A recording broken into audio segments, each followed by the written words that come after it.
¿Alguna vez te has preguntado cómo se puede pensar la fe desde distintos conceptos, culturas o realidades? Hoy te voy a presentar algunos teólogos que, aunque bastante distintos entre sí, estoy segura que van a enriquecer tu teología, y también si estás interesado en estudiar teología por tu propia cuenta o empezar en esos rumbos, en esos caminos, estoy segura que te van a servir. Número 1, Karl Barth, uno de los teólogos más importantes e influyentes del siglo XX. Su teología en parte nace como reacción al liberalismo teológico de su época, claramente. Muy a grandes rasgos, para él, Dios no es algo que el ser humano pueda controlar o manipular. ¿A qué se refería con esto?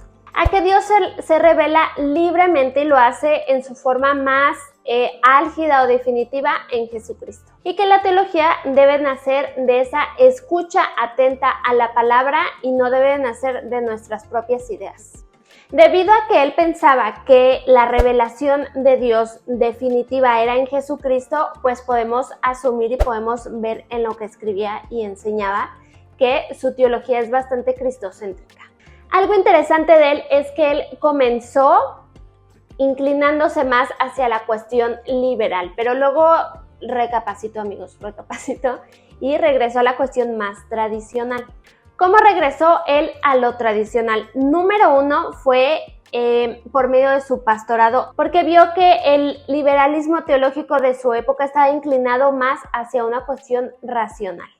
Entonces, ¿qué pasó con este autor? Dijo, no solamente en lo racional, ni solamente en la experiencia, ni en las vivencias humanas debemos de basar nuestra teología ni nuestro aprendizaje de la palabra de Dios. Y dos preguntas fundamentales que podemos sacar acerca de esto, de lo que él enseñaba, es: número 1, cómo Dios se ha revelado a sí mismo, y número 2, cómo puede ser conocido. Su respuesta: Jesucristo. Algo interesante que él decía es que la palabra de Dios, o sea, la Biblia, no era la revelación de Dios, sino que más bien era un registro de la revelación divina, o sea, Jesucristo.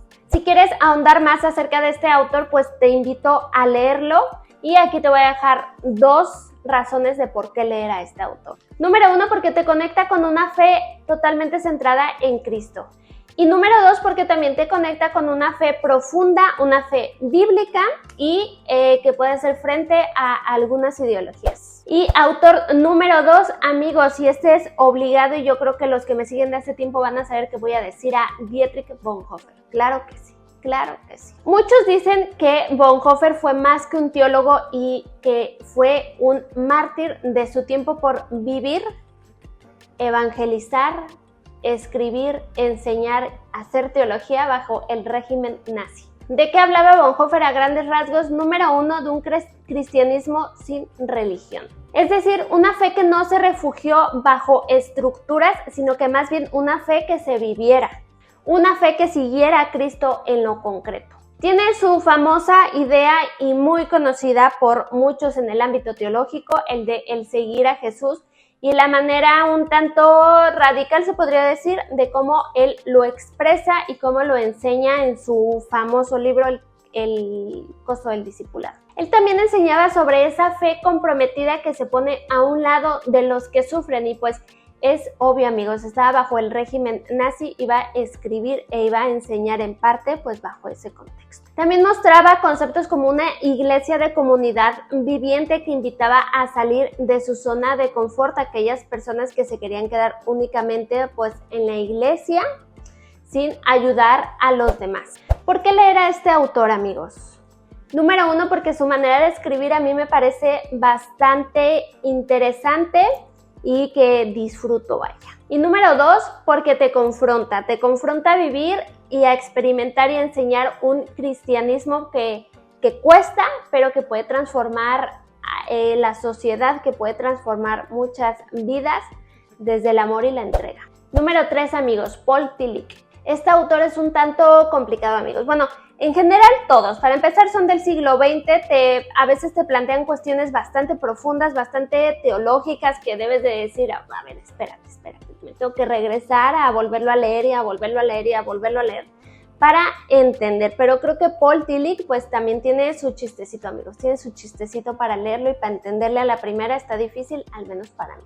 La cuestión con este autor y que lo vuelve interesante pero a la vez bastante complejo es porque es muy filosófico. Este autor, este teólogo, habla de Dios obviamente no como un ser más, sino como el fundamento del ser mismo. Este autor lo que buscaba era crear puentes entre la fe y la cultura y también puentes entre la teología y la filosofía, lo que hace que este autor no huya, sino que busque responder las preguntas, valga la redundancia, más complejas, más difíciles, más existenciales y más filosóficas. ¿Qué pasa con Tillich, amigos? Regresa al liberalismo del que Barth no estaba de acuerdo, entonces él busca regresar a lo racional y a lo filosófico. Entonces, ¿qué puedes hacer? Complementar las lecturas y checar lo que decía Barth en contra tal vez del liberalismo y checar las respuestas que daba Tillich en cuanto a lo racional. Y entonces, ¿por qué leer a Tillich? ¿Cuál es mi razón de por qué te lo recomiendo? Porque te ayuda a pensar la fe desde lo existencial, desde lo humano, desde lo real y no solamente desde el ámbito dogmático. Número 4, amigos, Leonardo Boff.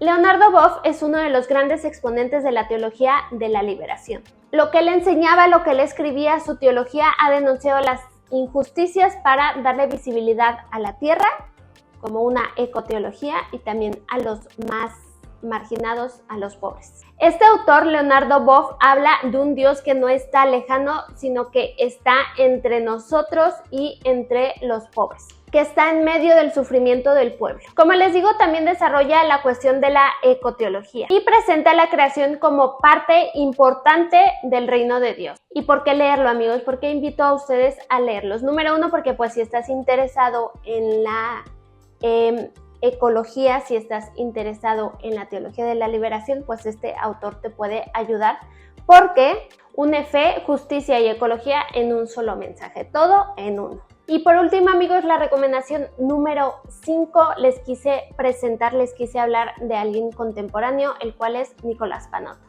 que trabaja desde la teología pública y descolonial. Lo que este autor hace es invitarnos a repensar la manera en la que hacemos teología. Desde qué lugar hablamos, desde qué realidad lo abordamos. Su enfoque es abierto, crítico y a mi consideración profundamente contextual. ¿Qué es lo que hace este autor? Conectar la fe con política, cultura y sociedad. Todo en uno, todo en uno. ¿Por qué te invito a leer a este autor? Número 1, porque considero que es interesante, que es padre presentar ciertas propuestas o considerar ciertas propuestas de teólogos tan influyentes que han marcado la teología contemporánea, como los que les acabo de presentar del siglo pasado, con teólogos actuales, con teólogos contemporáneos. Y número 2, porque te invita a pensar tu fe desde lo que te sucede, desde tu contexto, desde lo que estás viviendo y no solamente desde la teología pues importada.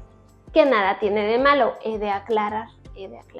Otra razón más por la que te recomiendo y te invito a leerlo es porque pues es un teólogo contemporáneo, entonces trae preguntas que a nosotros como iglesia nos compete saber y tratar de responder. Y pues hasta aquí la recomendación de nada más estos 5 autores para estudiar teología, para saber más sobre teología y cómo estos 5 autores nos ofrecen un lente distinto para mirar la fe y para mirar la teología.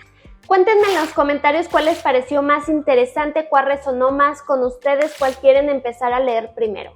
Si te gusta este contenido, suscríbete y activa la campanita de notificaciones.